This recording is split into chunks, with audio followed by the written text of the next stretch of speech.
அன்பிற்குரியவர்களே, இன்றைய எங்களுடைய சமுதாயத்தில் நாங்கள் பார்க்க கவனிக்க மறந்த விடயங்களில் ஒன்று, எங்களுடைய பிள்ளைகளை எங்களுக்கு பிரார்த்திக்கக்கூடிய சாலிகான பிள்ளைகளாக வளர்க்கின்ற விடயம் தோழர்களே. அல்லாஹ்வுடைய தூதர் அவர்கள் ஒரு இடத்திலே சொன்னார்கள், இன்னர் ரஜுல லதுர்ஃபஉ தரஜத்துஹு ஃபில் ஜன்னah, ஒரு மனிதன் அவனுடைய அந்தஸ்து சுவர்க்கத்திலே உயர்த்தப்படுமாம் தோழர்களே. ஒரு மனிதனுக்கு அவனுடைய அந்தஸ்து சுவர்க்கத்திலே உயர்த்தப்படுமாம். அப்போது அந்த அடியான் கேட்பான், அன்னஹாதா, இது எப்படி இந்த அந்தஸ்து எனக்கு உயர்ந்தது, இந்த அந்தஸ்து எனக்கு எப்படி உயர்ந்தது என்று கேட்பானாம். அதற்கு அவனுக்கு சொல்லப்படும், பிஸ்திக்பாரி வலதிகலக், உனக்காக வேண்டி உன்னுடைய பிள்ளை அல்லாஹ்விடத்தில் செய்த பாவ மன்னிப்பு, உனக்காக வேண்டி உன்னுடைய பிள்ளை அல்லாஹ்விடத்தில் இஸ்திக்பார் செய்திருக்கிறான், அதன் மூலம் இந்த அந்தஸ்து உனக்கு உயர்ந்திருக்கிறது என்று அவனுக்கு சொல்லப்படுமா. இங்குள்ள பிள்ளைகள் யோசனை செய்யுங்கள், இங்குள்ள பெற்றோர்கள் யோசனை செய்யுங்கள். அன்பிற்குரியவர்களே,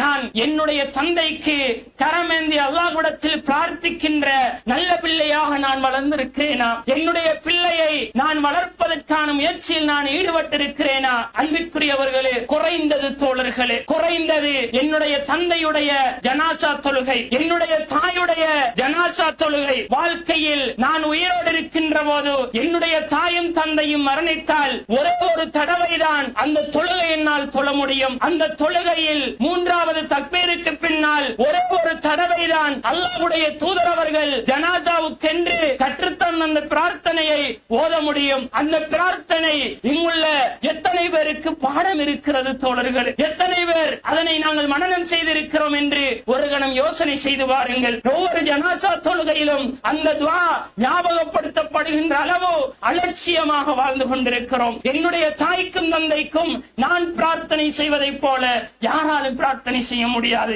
என்னுடைய தாய்க்கு என்னுடைய தந்தைக்கு நான் மனமுருகி அல்லாஹ்விடத்தில் என்னுடைய உள்ளமும் கண்களும் அழுது பிரார்த்தனை செய்வதை போல எந்த மனிதனும் துஆ செய்ய முடியாது. எனக்கு என்னுடைய தாய்க்கும் தந்தைக்கும் அந்த துஆவை கேட்பதற்கு முடியாது என்றால் நான் எப்படிப்பட்ட பிள்ளை என்பதை நாங்கள் யோசித்துக் கொள்ள வேண்டும்.